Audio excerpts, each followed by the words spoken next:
Capítulo 25. Sabemos que la pluralidad en general está necesariamente condicionada por el tiempo y por el espacio, fuera de los cuales no se la puede concebir, y a los que hemos llamado bajo este aspecto el principio de individuación.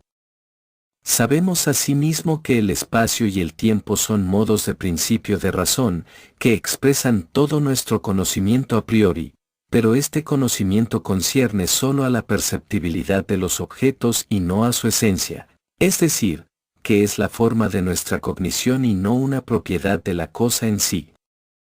Esta, como tal, es independientemente de toda forma del conocimiento, hasta de la más general, a saber, la de ser objeto para el sujeto, y es diferente en todo de la representación.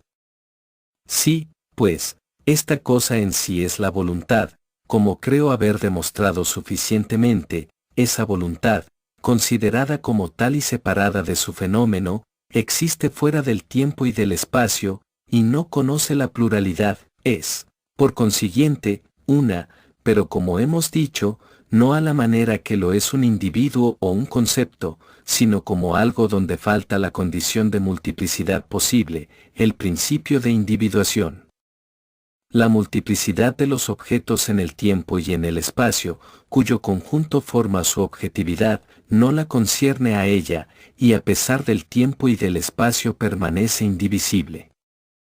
Y no se crea que existe una pequeña parte de ella en la piedra y una mayor en el hombre, pues la relación de la parte al todo pertenece exclusivamente al espacio y no tiene significación alguna desde el instante en que se hace abstracción de esta forma del conocimiento. El más y el menos solo atañe al fenómeno, a la visibilidad, a la objetivación. Esta existe en más alto grado en el vegetal que en la piedra, y en el animal que en la planta.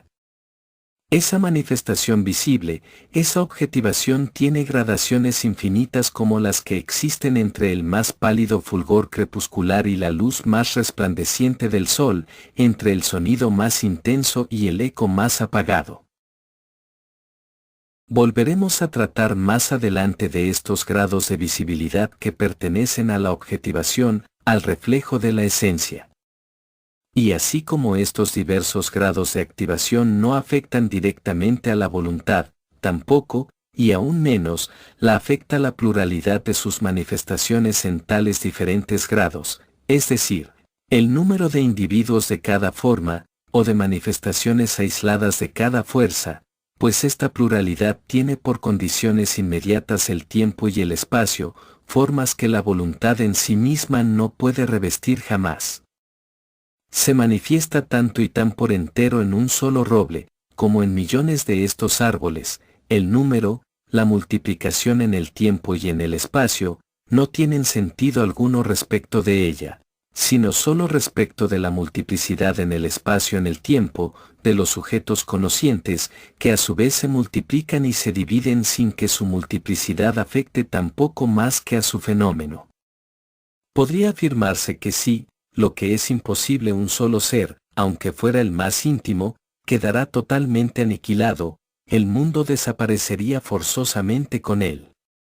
Este sentimiento expresa el gran místico Ángel Silencio cuando dice: sé que sin mi Dios no puede vivir un solo instante, si soy aniquilado, se extingue necesariamente.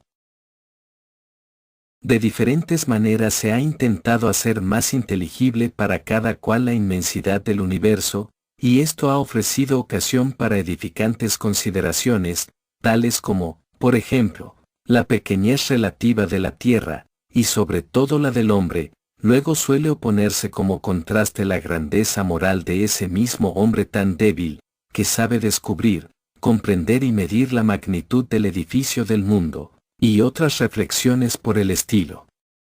Todo esto está muy bien y es muy bonito, pero cuando considero la inconmensurabilidad del mundo, lo importante para mí es que el ser en sí, sea lo que quiera, cuyo fenómeno es el mundo, no puede haber dividido y diseminado hasta tal punto su propio yo en el espacio, sino que esta extensión infinita pertenece solo a su fenómeno y que en cuanto a él mismo existe en cada cosa de la naturaleza y en todo lo que vive, íntegra e indivisablemente, de donde resulta que no se pierde nada con detenerse en el individuo, y por otra parte, que para adquirir la verdadera ciencia no hay necesidad alguna de medir el universo sin límites, ni, lo que sería mejor aún, de recorrer por sí mismo volando los espacios infinitos. Se llegará con más seguridad al fin, si se agota el conocimiento de un ser aislado tratando de conocer y comprender de una manera perfecta la verdadera esencia propia de aquel ser. En el próximo libro estudiaremos, con toda la extensión necesaria, un punto que desde ahora habrá acudido por sí mismo al espíritu de todo discípulo de Platón.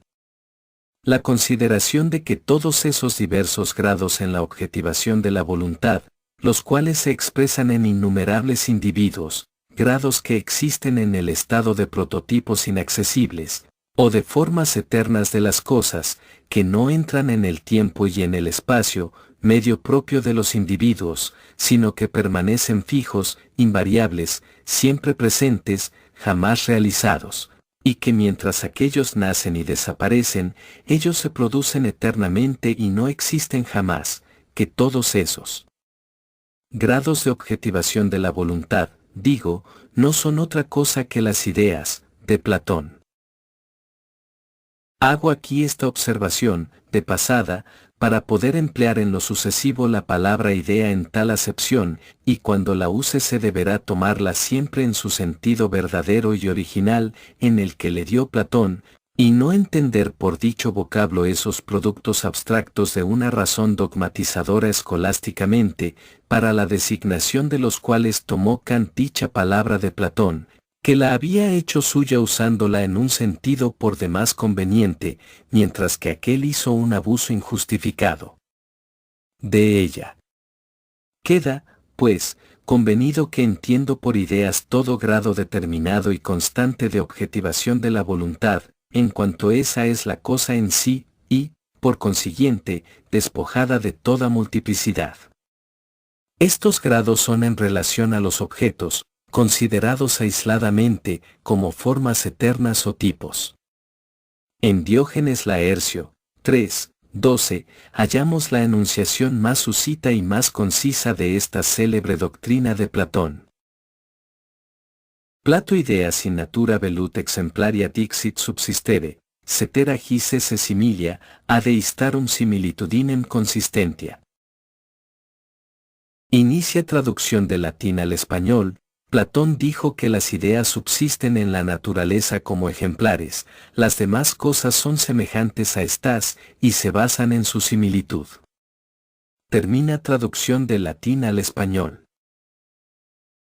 En cuanto al empleo abusivo que hizo Kant de esta palabra no me ocuparé en él por ahora.